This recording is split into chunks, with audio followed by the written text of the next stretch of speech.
Hello, hello, and happy Wednesday. Welcome to day 7 of 21 business days of Skilling You Softly as we are taking a deeper dive into soft skills. For the last past, including today's 7 days, we've actually looked at briefly discussed the soft skill, and we looked at how important soft skills are not only to your personal development, but as well as your professional development as well. So, my name is Sarita Price, and I am the coach who is skilling you softly to live and lead with confidence and boldness in the marketplace because soft skills do matter. So, what are soft skills? Just a recap: soft skills are those desirable qualities or those transferable skills that really do not depend on acquired knowledge. In other words, soft skills are people skills. So, everyone, no matter what you're doing, whatever profession, you need to have great soft skills because you need to understand how to treat people. So let's go ahead and get started with today's soft skill. And today we're actually going to begin. This is day 1 of 5 days of emotional intelligence. So, make sure I got everything up here. So, we're going to actually talk about emotional intelligence, and there are actually 5 components of emotional intelligence. And I forgot to get my book out of here, but for you that um, are not familiar with emotional intelligence, and I'll put this book here, is actually by Daniel Goldman, who actually it's more of a it was one of those that really brought soft skills, which it is a soft skill, to the forefront when he actually published his book. I think it was back in when is the original date? I cannot remember because he's actually had different additions to the book, but it was actually published the first time in 1995. But it really didn't become, I think people really didn't start grasping it until the 2000s, really.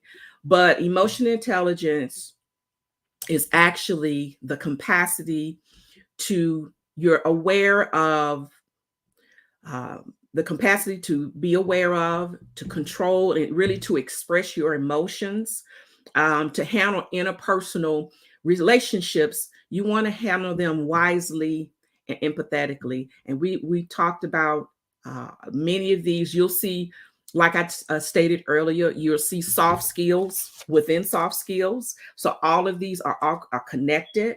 But emotional intelligence is one of those soft skills. I guess you say one of my favorite soft skills, to the point that in my dissertation, I'm actually using emotional intelligence as my theory in my dissertation. So this is one of those topics that I love emotional intelligence so much until if he had some type of certification, I actually would be certified as an emotional intelligence expert.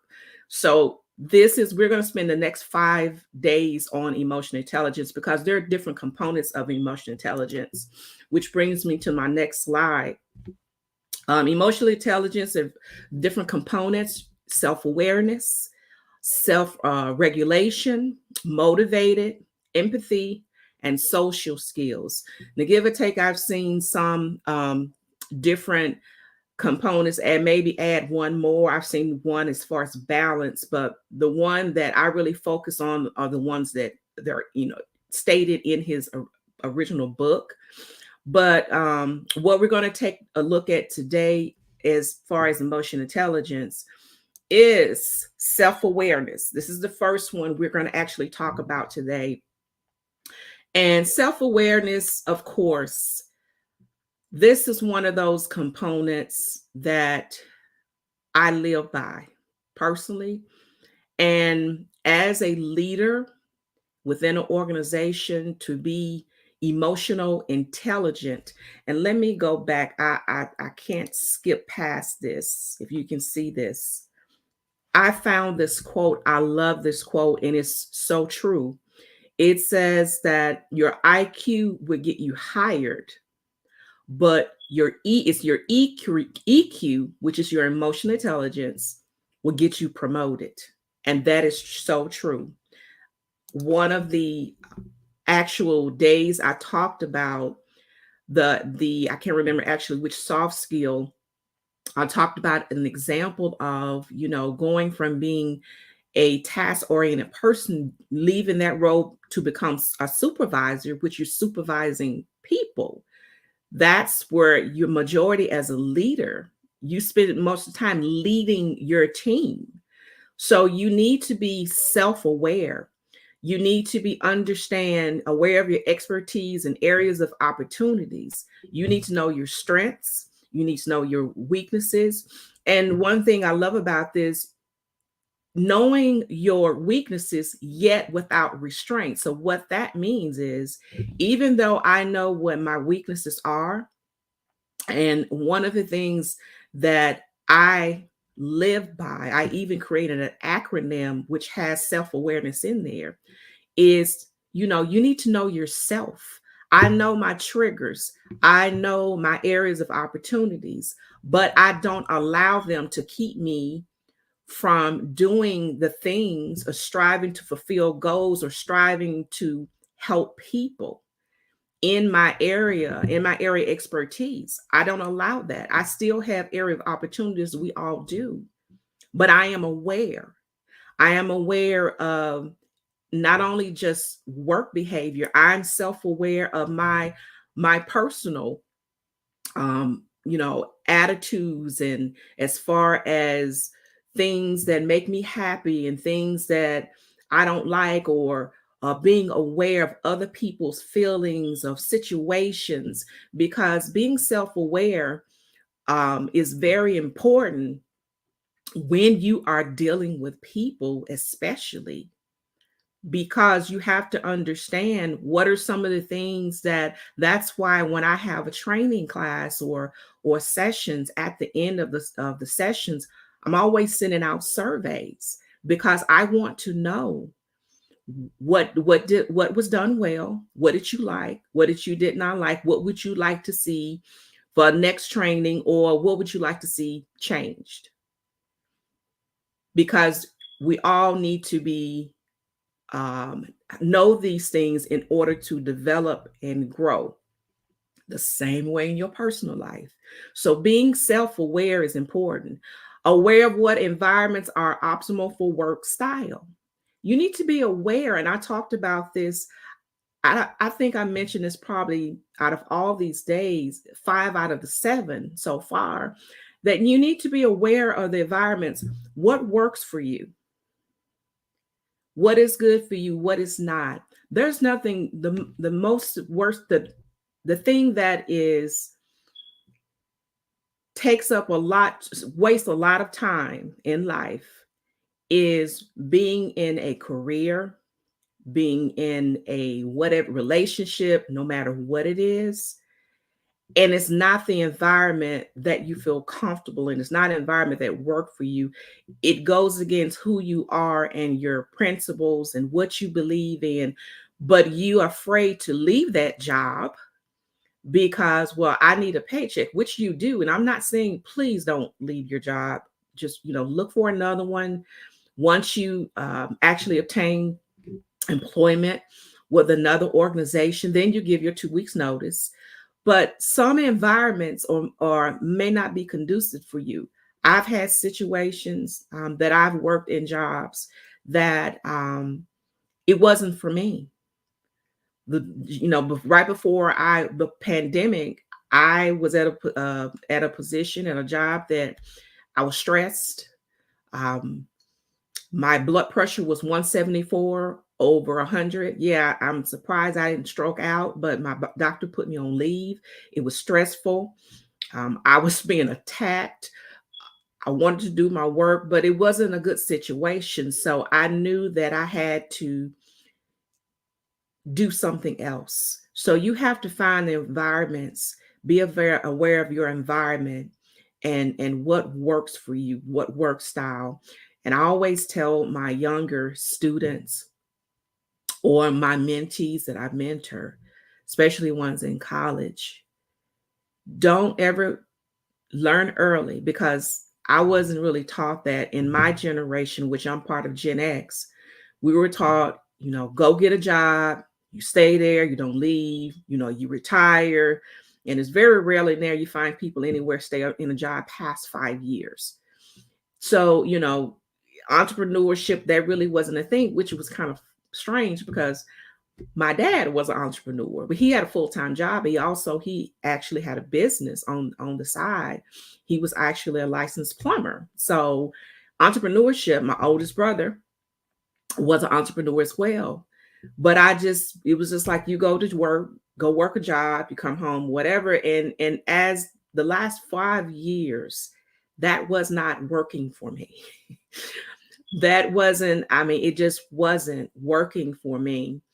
And yes, I still work for companies, but it's in a capacity where I do consulting work or I do contract work. And that works for me. It puts me in a happy place. I go in, I'm thrilled, have great work for some great organizations. I've done consulting and contract work for, and I'm happy to go in there to help them find a solution to the issues they may be having. So I'm very aware of the environment, what environment works for me. And you have to do that as well, because there's nothing worse to getting up every morning, going to a place of employment that you literally get headaches, you're stressed out. And if anything that has happened that has brought this to the forefront, it's this pandemic.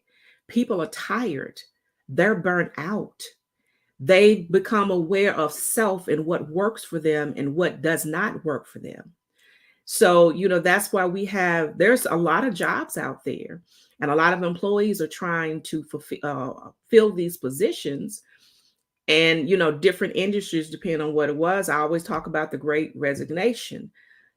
That is where people, I think, where as far as self awareness, their emotions, and that's what I always discuss as far as emotional intelligence, because I'm always posting about it is crucial for leaders to have, you may have a high IQ, but your EQ needs to be just as high as your IQ when it comes to dealing with employees and emotional intelligence. You need to be self-aware.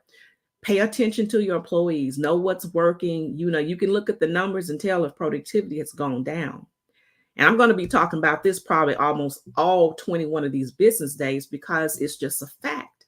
When you have employees that want to be there and they're concerned, they want to be there. They want to do their job. I was looking at an article. I can't exactly remember the name of the magazine, but I have it. I'm going to post it on my social media pages. And it was talking about how employees are leaving this job, but they took a poll, and the number one reason that employees are leaving, you know what the number one reason was? They didn't feel appreciated. You would thought, or lack of train. No, the number one reasons people are leaving is because they don't feel appreciated. So this is why emotional intelligence leaders need to engage more into understanding their employees. Not only, be self-aware, and really pay attention to your employees. So self-awareness, this is day one, of this emotional intelligence. And as we go on, we'll be talking about the other, I think this goes through next Wednesday or next Tuesday. So um this of day 7. And as always, This is what I do about my company. We are a soft skill expert. We believe in taking care of our clients' business, helping them take care of this business as well as their being. So that's who we are. And as well as you can always connect with me on all social media platforms, all things Sarita, Linktree from Sarita's Pen. Also, too, when you go back for the replay, share this, especially if it's something that this really needed in your organization. Like I say, I am open. I'm taking new clients. I'll be happy to come in. But as I said, in the beginning, it's not a quick fix. But I would love to come in and talk and sit down and talk to you, talk to the leadership team, talk to the employees to get to, what are the areas of concern, areas of opportunity, so we can find solutions. And soft skills is that solution to help you. When you have happy employees, you have productive employees, and that means revenue increases as well. Okay. All right. So you guys have an awesome day. I'll see you tomorrow for day 8 of 21 business days of Skilling You Softly. And remember this, soft skills get you through hard times. You guys have an awesome day. I will see you tomorrow. Bye.